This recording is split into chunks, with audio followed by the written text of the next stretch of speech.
नमस्कार, आर्या न्यूज देख रहे हैं आप। मैं हूं आपके साथ पल्लवी सिंह। खबरों की शुरुआत करेंगे महाराष्ट्र से, जहां से एक बड़ी खबर सामने आ रही है। बड़ी खबर की ओर रुख करेंगे। बता दें कि महाराष्ट्र के मुख्यमंत्री एकनाथ शिंदे का बड़ा बयान सामने आया है, जिसके तहत उन्होंने राहुल गांधी पर बयान दिया है। महाराष्ट्र के सीएम राहुल गांधी पर भड़के। राहुल के बयान पर सीएम शिंदे ने किया पलटवार। कहा कि सावरकर का अपमान बर्दाश्त नहीं किया जाएगा। राहुल गांधी को महाराष्ट्र में लोग घूमने नहीं देंगे। बड़ी अपडेट इस वक्त की आपको बता रहे हैं कि एकनाथ शिंदे ने राहुल के बयान पर पलटवार करते हुए कहा कि सावरकर का अपमान बर्दाश्त नहीं किया जाएगा। अगर इसी तरह हुआ तो महाराष्ट्र में लोग घूमने भी नहीं देंगे। बड़ी अपडेट इस वक्त की महाराष्ट्र से आपको बता रहे हैं, जहां पर मुख्यमंत्री एकनाथ शिंदे ने राहुल गांधी के बयान पर पलटवार करते हुए साफ चेतावनी दी है कि सावरकर का अपमान बर्दाश्त नहीं किया जाएगा। महाराष्ट्र में लोग घूमने नहीं देंगे।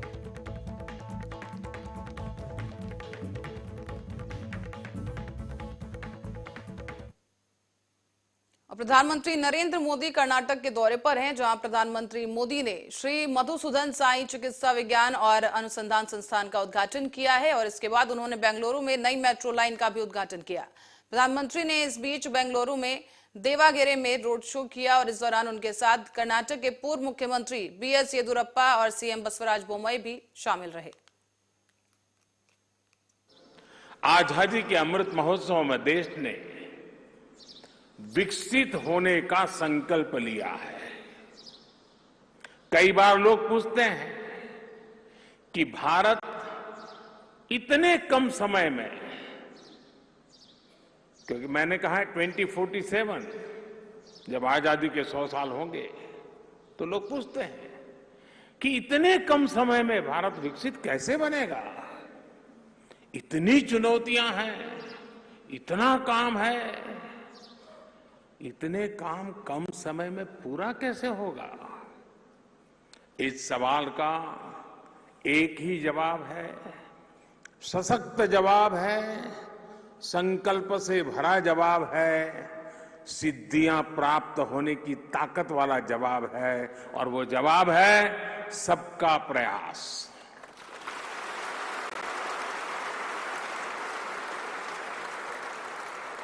हर देशवासी के साझा प्रयासों से ये संभव होकर के ही रहेगा।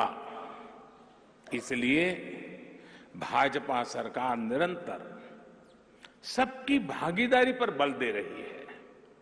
विकसित भारत के लक्ष्य की प्राप्ति में हमारे सामाजिक संगठनों की, धार्मिक संगठनों की भूमिका भी बहुत बड़ी है। कर्नाटका में तो संतों, आश्रमों, मठों की महान परंपरा रही है। ये धार्मिक और सामाजिक संस्थाएं आस्था और आध्यात्म के साथ साथ गरीबों, दलितों, पिछड़ों, आदिवासियों को सशक्त करती रही है। आपके संस्थान द्वारा किए जा रहे सामाजिक कार्य भी सबका प्रयास की भावना को ही सशक्त करते हैं।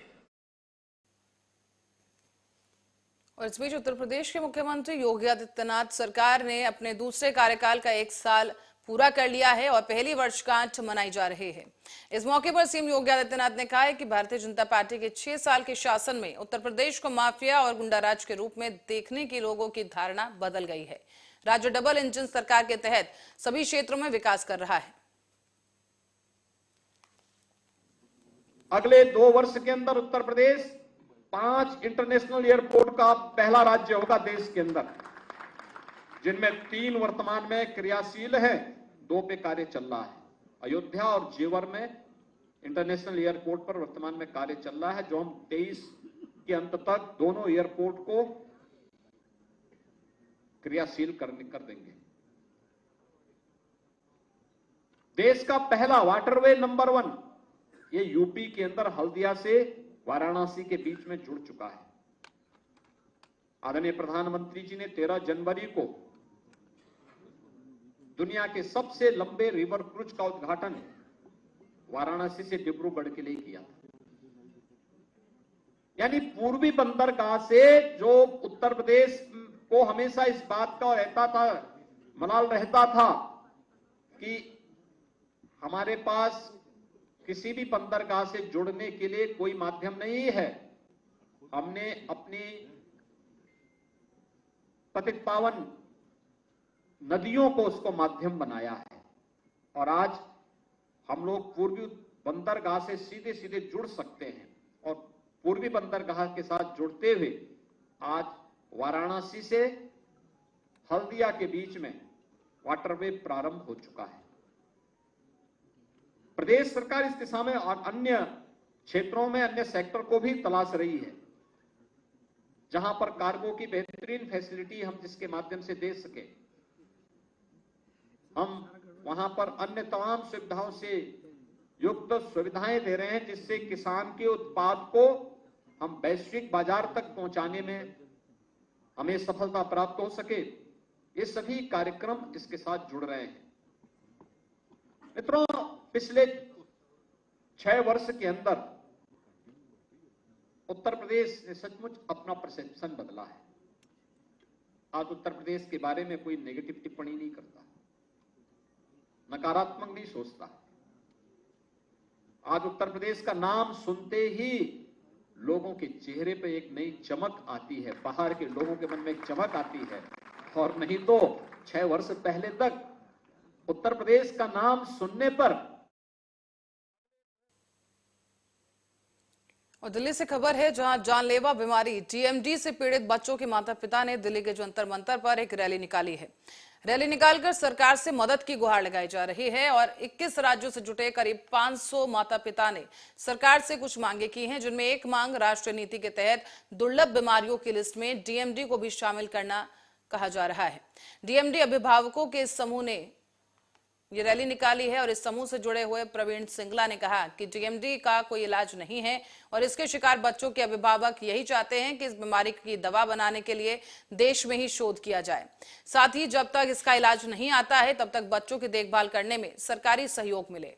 इस मौके पर हरियाणा के कवि अरुण जैमिनी और चिराग जैन ने भी शिरकत की है। जीवन दान हम जीवन दान हम बच्चों की एक ईमान जीवन दान देना होगा हम बच्चों की एक। सर, ये सरकार की अनदेखी है। सरकार इस चीज को सीरियस नहीं ले रही। आज हमारे यहाँ पहले हम लोगों ने अपने स्टेट में इसके लिए आवाज उठाया था, लेकिन जब हमारी स्टेट्स में आवाज नहीं सुनी गई तो हमने सेंटर का रुख किया और आज हम सेंटर में इकट्ठे हुए हैं। 21-22 स्टेटों से लोग आए हुए हैं। हमारा ये सरकार को एक रेड सिग्नल है। रेड सिग्नल का मतलब ये है कि ये इतनी गंभीर समस्या है कि इसमें दिन प्रतिदिन दायरा बढ़ता जा रहा है। अगर सरकार हमारे बच्चों को ही दवाई नहीं दे रही तो आने वाले और बच्चों को कैसे दवाई देगी? ये एक बहुत बड़ा सवाल है। हम अपनी आवाज़ सरकार तक पहुंचाना चाहते हैं। जो बच्चे अब तक इस बीमारी से पीड़ित हैं उनको सरकार जल्द से जल्द दवाई मुहैया कराए, चाहे वो वर्ल्ड में है कहीं पे भी है, वहाँ से इंपोर्ट करे और यहाँ दे और इसके ऊपर रिसर्च करे। जीन थेरेपी इन बच्चों के इलाज में कारगर है, उसके ऊपर रिसर्च करके। जिस तरह से नरेंद्र मोदी स्वास्थ्य को लेकर बात करते हैं, स्वास्थ्य मंत्री लगातार बात करते हैं, केंद्र सरकार कहीं ना कहीं स्वास्थ्य के लेकर इतने ज़्यादा विचार रखती है और विचारों पे नाकाम नजर आती है।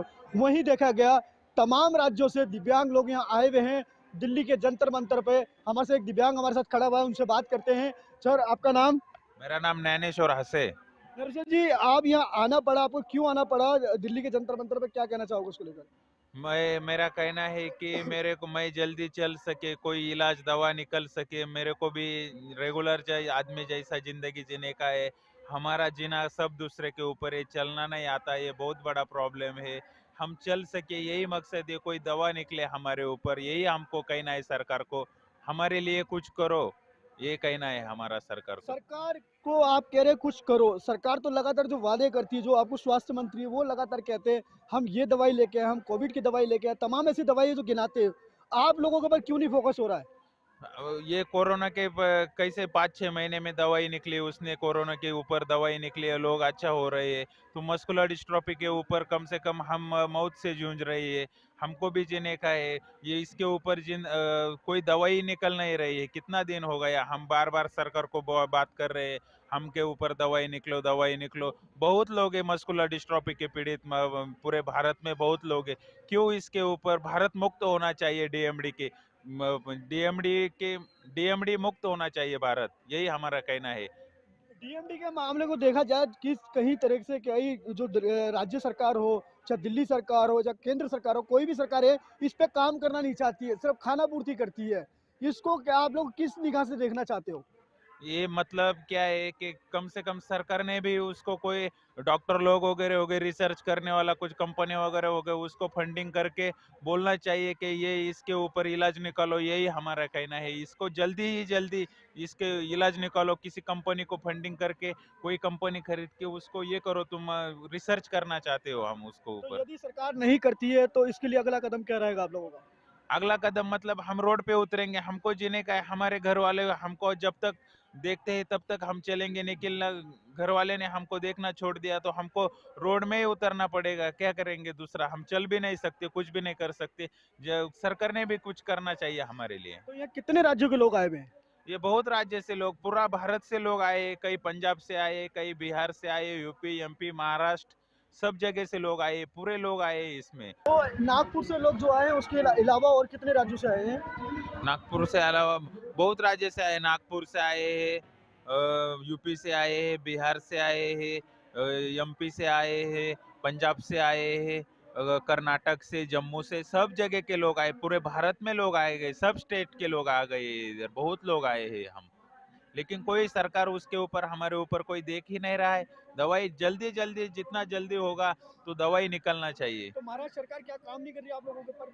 महाराष्ट्र सरकार क्या, केंद्र सरकार ही नहीं कर रही थी, महाराष्ट्र सरकार कैसे करेगी? जब केंद्र सरकार करेगी तो महाराष्ट्र सरकार करेगी ना।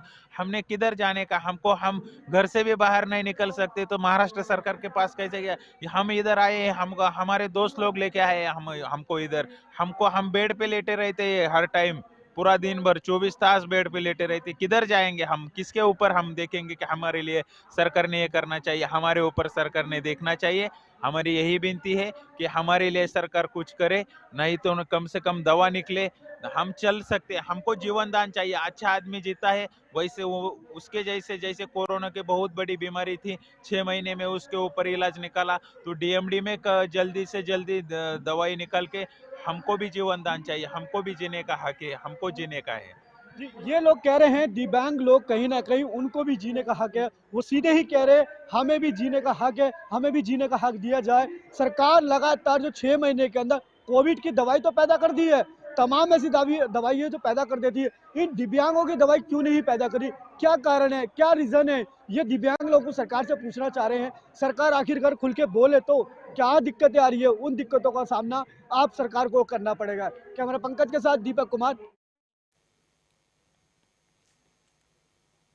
कांग्रेस नेता राहुल गांधी ने प्रेस कॉन्फ्रेंस को संबोधित किया है, जहां उन्होंने बीजेपी और केंद्र सरकार पर हमला बोला है। इसके जवाब में भारतीय जनता पार्टी के नेता रविशंकर प्रसाद ने प्रेस कॉन्फ्रेंस की और उन्होंने कहा कि झूठ बोलना राहुल गांधी की फितरत है और राहुल के तमाशे का भांडाफोड़ करने के लिए आज हम ये प्रेस कॉन्फ्रेंस कर रहे हैं, क्योंकि उन्हें एक बार फिर मामले को भटकाने की कोशिश की है। भारत के लोकतंत्र का अपमान करना, भारत की संस्थाओं का अपमान करना, भारत के जनमत का अपमान करना उनकी आदत हो गई है। और मोदी जी पर तो वो क्या क्या नहीं बोलते हैं। मेरे पास पूरी उनकी टिप्पणी है कि वो विदेश में क्या क्या बोलते हैं। भारत राष्ट्र नहीं है, राज्यों का संघ है। और क्या हमारे लोकतंत्र पर बर्बर हमले हो रहे हैं। और क्या पुलवामा हमला कार धमाका था, आतंकवादी धमाका नहीं था। और क्या चीन की तारीफ की कि चीन ने प्रकृति के साथ विकास किया है, सद्भावना के साथ। ये सारी उनकी टिप्पणी। और क्या कहा? बालाकोट और पुलवामा का सेना सबूत दे कहा था ना, तो सेना की शहादत का सबूत राहुल गांधी मानते हैं। और चीन के अपने ट्रस्ट में पैसे लेते हैं, ये भी आप सभी जानते हैं। दिखा दीजिए, ये देखिए उनकी पूरी टिप्पणी सब कोर्ट पर है, कोई नई बात मैं नहीं कह रहा हूं। और याद करिए राहुल गांधी ने क्या कहा था कि हम लोग के फोन में पेगासिस लगा है, कहा था ना। तो क्या कहा? सुप्रीम कोर्ट की कार्रवाई में कहा जिस नेता को लगता है उनके फोन में पेगासिस है तो उनका फोन दे दे। तो राहुल गांधी ने अपना फोन क्यों नहीं दिया? क्योंकि फोन जाता तो फोन से क्या क्या निकलता उसका डर था उनको। तो जब कार्रवाई की बात होगी तो कहेंगे नहीं। तो ये मुझे आपसे बात कहनी, राहुल गांधी को शर्म नहीं आती? करप्शन की बात करते हैं। भारत के प्रधानमंत्री नरेंद्र मोदी जी का पूरा जीवन ईमानदारी की खुली किताब है, एक धब्बा नहीं है। 9 साल से भारत के प्रधानमंत्री हैं, ईमानदारी से देश आगे बढ़ रहा है। राहुल गांधी जी भ्रष्टाचार के मामले में बेल पर है, पता है ना आप लोग को, उनको भी, और संसद में मैंने ये बात। और उत्तर प्रदेश सरकार के राज्य मंत्री अजीत पाल सिंह जनपद फिरोजाबाद पहुंचे, जहां उन्होंने समस्त विभागों के अधिकारियों के साथ लखनऊ से मुख्यमंत्री का सीधा प्रसारण सुना। और इस बीच प्रदेश सरकार के 1 साल पूरे होने पर सूचना विभाग की विकास पुस्तिका का विमोचन किया गया है। तो वहीं इस दौरान उन्होंने प्रेस वार्ता के साथ साथ जिला योजना समिति की एक बैठक में भी हिस्सा लिया। आप लोग इतने अच्छी तरह से पूरे प्रदेश का जो 1 वर्ष पूर्ण हो रहा है उसमें सहयोग कर रहे हैं। और आज हम लोग फिरोजाबाद में हमारे साथ माननीय विधायक जी, माननीय कसीजा जी, माननीय दरगाह जी, हमारे यहाँ डीएम साहब, सीडीओ साहब, एसपी साहब, सब लोग यहाँ बैठे हुए हैं। जो प्रदेश की योजनाएं हैं, 1 साल ज़्यादा हो गया हम लोगों का, उसकी योजनाएं जो हम लोगों ने की हैं प्रमुख कार्य सब लोगों तक पहुँचाने के लिए, और जो प्रदेश में और जिले में जो विकास हुआ है उसकी। और कांग्रेस के प्रदेश प्रभारी सुखजिंदर सिंह रंधावा ने मीडिया से बात करते हुए राहुल गांधी को हुई 2 साल की सजा पर प्रतिक्रिया दी है। क्या कुछ कहा उन्होंने, वो भी आप सुनिए। भारतीय जनता पार्टी की सरकार है, बीजेपी की सरकार में, जहां कोई भी गैर कानूनी एक्शन हो सकता है। नीरव मोदी, चौकसी और दूसरा मोदी, तीसरा जो है बार है, तीनों ही बार हैं, ललित मोदी, इन आदमियों को बाहर भगाने में, इनका वहां संरक्षण करने में शेल्टर दिया है। और उनका मैंने सुना है कि वहां उनको सिटीजनशिप भी मिल रही है। उनको जो देश को लूटकर, जो देश का पैसा लेकर चलेगी, उनको बचाने के लिए तो मोदी साहब और बीजेपी काम कर रही है। जो देश का पैसा लूटने वालों के अगेंस्ट बोल रहे हैं, उनका मुंह बंद किया जा रहा है, उनकी सदस्यता खत्म की जा रही है।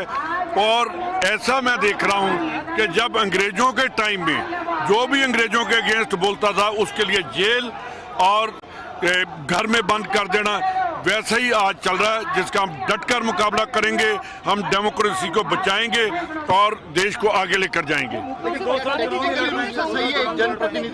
देखिए, जब आजादी, देश की आजादी के लिए हमारे लीडरों ने जो संग्राम स्टार्ट किया था, किसी को नहीं पता था कि देश आजाद होगा।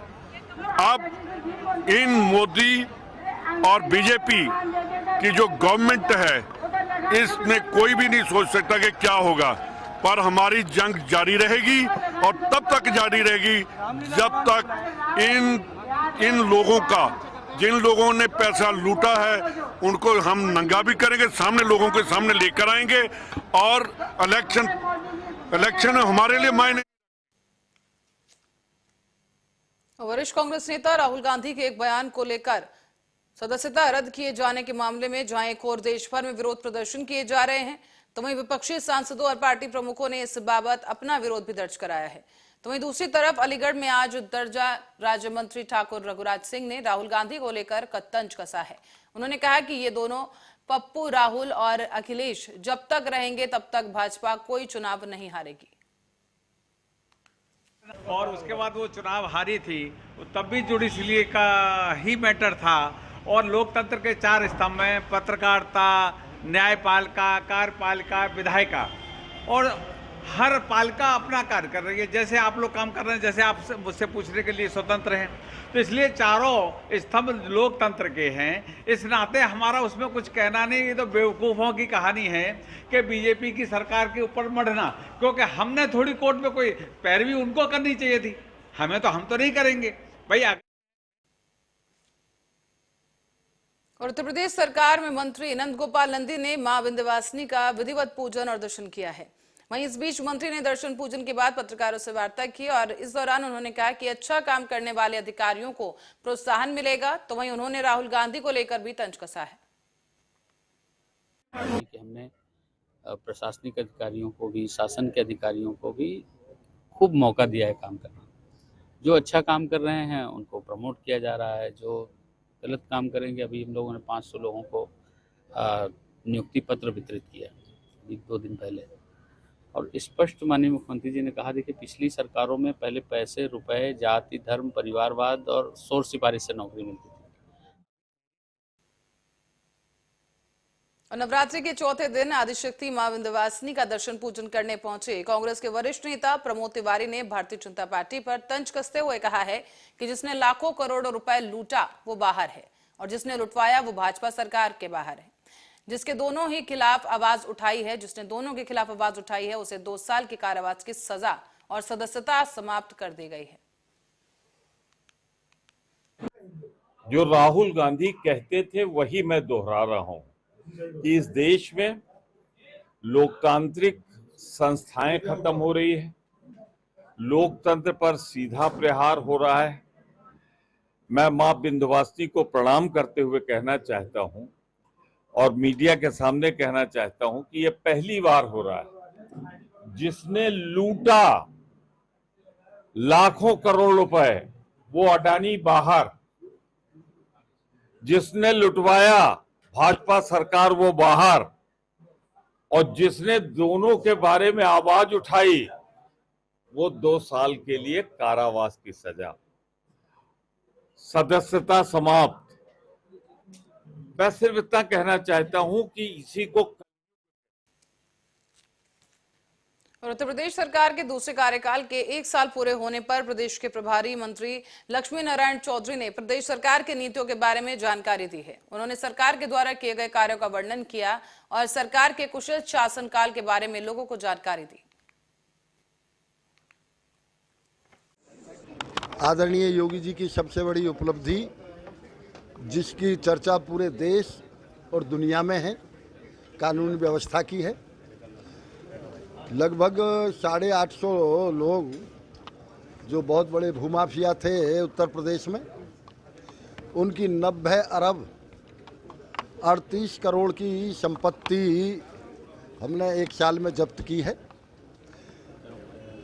कानून व्यवस्था को मजबूत करने के लिए महिला बटालियन बनाई गई हैं पीएसी की, महिला थाने खोले गए हैं। बहन बेटी के सम्मान और सुरक्षा के लिए 2,25,000 बहनों का सामूहिक विवाह अब तक किया गया है। जहां इंफ्रास्ट्रक्चर की बात है, मैं ये कह सकता हूं कि जितने अल्प समय में यहाँ बुंदेलखंड एक्सप्रेस, पूर्वांचल एक्सप्रेस और प्रतापगढ़ से सांसद संगम लाल गुप्ता की प्रेस कॉन्फ्रेंस में आज विश्वनाथगंज विधायक जीतलाल पटेल ने पत्रकारों से अभद्रता की, तो वहीं इस अभद्रता का वीडियो सोशल मीडिया पर अब जमकर वायरल हो रहा है। दरअसल यूपी सरकार के 1 साल के कार्यकाल के पूरे होने पर प्रतापगढ़ सांसद संगम लाल गुप्ता ने राजकीय इंटर कॉलेज में प्रेस वार्ता कार्यक्रम रखा। इस बीच बातचीत के दौरान विधायक जीतलाल पटेल पत्रकारों पर भड़क उठे हैं।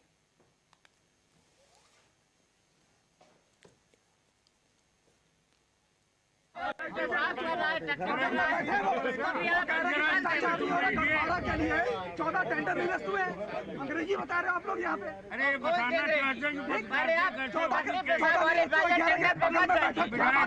क्या बात करोगे?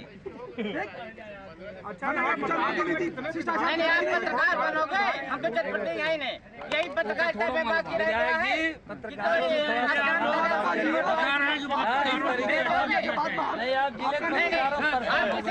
जीवन पे वो उछाले। और अब खबर लखीमपुर खीरी से है। बता दें कि उत्तर प्रदेश के लखीमपुर खीरी के थाना निघासन के चिड़ीमारन पुरवा का मामला सामने आया है, जहां पर एक भाई ने ही अपने भाई की जमीन के लालच में अपनी पत्नी और बच्चों के साथ मिलकर गला रेत कर हत्या कर दी।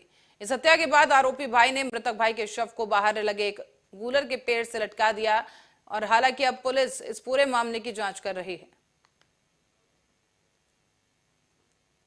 मामला आया था और हत्या कहना इसलिए इसको सही होगा कि पहले तो बॉडी को पेड़ पे लटका दिया गया था।